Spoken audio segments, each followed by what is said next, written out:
Hello students, good morning. आज मैं आप लोगों को चैप्टर 2 ए फेलो ट्रैवलर का पैसेज कराऊंगा एक्सप्लेशन कि किस तरह से कल मैंने बताया था चैप्टर फर्स्ट का एक्सप्लेनेशन। अब चैप्टर 2 का एक्सप्लेनेशन कराऊंगा। जैसे ये हमारा है जो chapter 2 a fellow traveller written by A G Gardiner. अब हम इस ये पैसेज देखिए, यहाँ से ये लिख रहा है,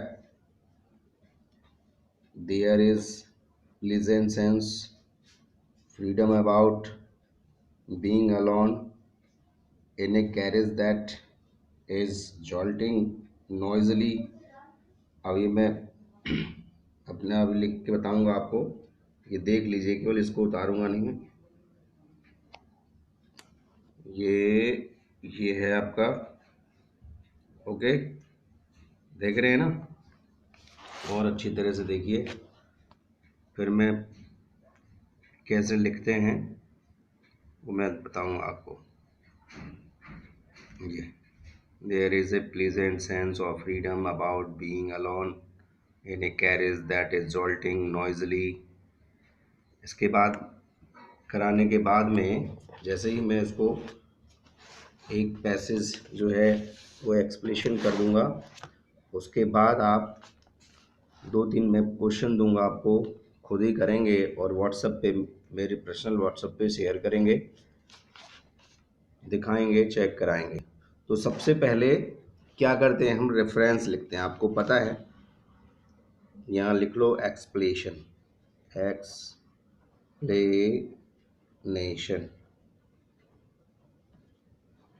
चैप्टर 2।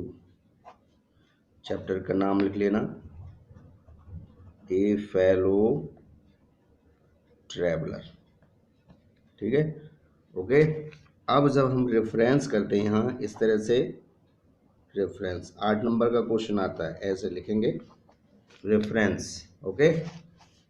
तो रेफरेंस में सबसे पहले हम लाइन पढ़ने के बाद में, ये लाइन हम जब पढ़ लेंगे, जब हम कहीं ना कहीं ऐसा देखेंगे कि इस चैप्टर से रिलेटेड है, जब चैप्टर से रिलेटेड है, जैसे अब देखो, there is pleasant sense of freedom about being alone in carriage that is jolting noisily through the night, it is liberty and uncertain in a very agreeable from, you can do anything you like, you can talk to yourself। तो हमने chapter जब पढ़ाया था, या आपने chapter पढ़ा था, तब ये ज़रूर you can do anything as you like, ये सब था। तो ये चैप्टर किस में से है, ए फेलो ट्रैवलर में। तो यहाँ लिखेंगे these line these lines have been taken from the lesson A fellow traveler। इसी को लिखेंगे, कॉमा में लिखेंगे, इन्वर्टेड कॉमा बंद कर देंगे, रिटन बाय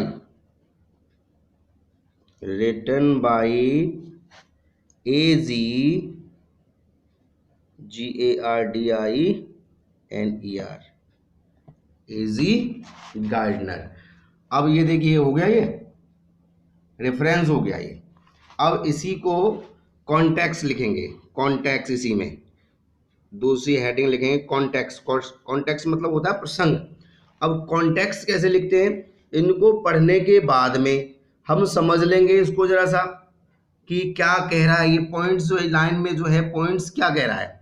तो यहां क्या कह रहा है, तो यहां ये कह रहा है कि मच्छर जो है, लेखक जो हमारे इसमें कंपार्टमेंट में बैठे हुए हैं, वो अकेले हैं, और अकेले हैं तो वो कुछ भी कर सकते हैं, गाना गा सकते हैं, सो सकते हैं, नाच सकते हैं, कुछ भी कर सकते हैं। तो यही चीज हमें लिखना है। क्या लिखेंगे हम, ये जरूर लिखेंगे कौन कर रहा है, कौन बता रहा है हमें, तो द ऑथर, ठीक है, the author of this lesson, या डायरेक्ट द ऑथर भी लिख सकते हैं हम, डायरेक्ट क्या लिख सकते हैं, ऑथर भी लिख सकते हैं। The author of this lesson was, क्या कर रहे थे, ट्रैवलिंग कर रहे थे, TRAVELLING,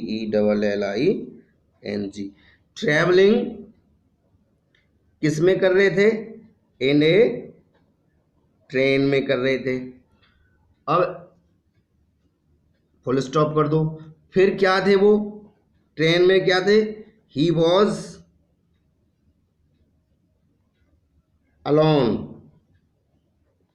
he was alone there, वहां क्या थे, अकेले थे, ठीक है, और वो उसमें कुछ भी कर सकते हैं। इन दीज लाइन्स, यहां लिख दो, in these lines he describes his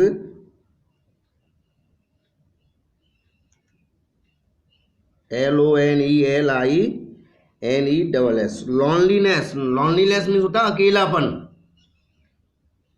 in a pleasant manner.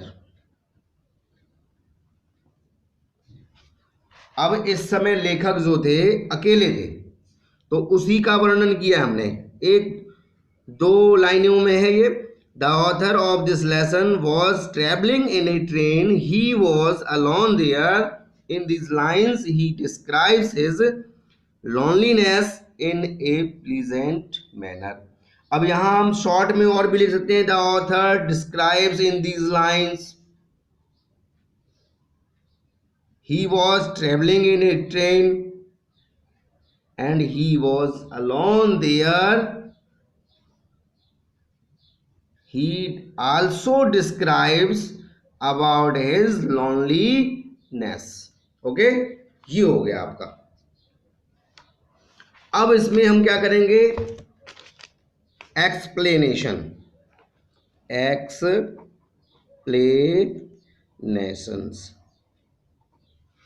Heading डालेंगे एक्सप्लेनेशन में। अब लिखेंगे इन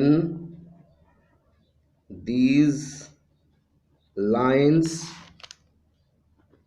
द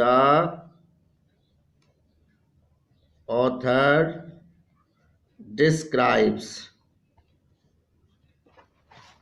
क्या डिस्क्राइब्स कर रहे थे, ये लाइनिंग देखिए, इसमें मेन पॉइंट्स लिखने के बाद में एक्सप्लेनेशन में क्या करते हैं, या तो आपको अच्छी तरह से कंप्लीट है, कंप्लीट क्या कहने का मतलब इसी में से हमें लिखना पड़ता है, इन्हीं में लाइनों को बढ़ा चढ़ा करके, बढ़ाओगे कितना, लेकिन शॉर्ट करके लिखना पड़ता है हमें, बढ़ा तो सकते नहीं, बढ़ाने में तो बहुत एक पेज दो पेज भर जाएगा, लेकिन यहाँ शॉर्ट में लिख देंगे हम आराम से इसको, उसी तरह से, इसी तरह से, the author in these lines the authors describes about loneliness, about his loneliness, फिर आगे इन्हीं में से पॉइंट लीजिए और उसको आगे बढ़ाते जाइए। तो इस तरह से आपका ये हो जाएगा रेफरेंस, कॉन्टेक्स्ट और एक्सप्लेनेशन।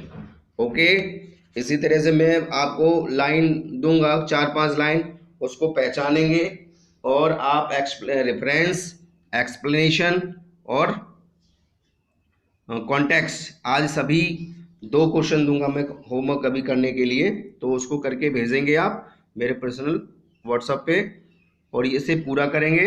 ये एक्सप्लेनेशन मैंने आइडिया बता दिया है कि इस तरह से करते हैं, और कल भी बताया था, इसको 4-5 लाइन में और आगे इसी पैसेज में से देख करके आगे बढ़ा देना है।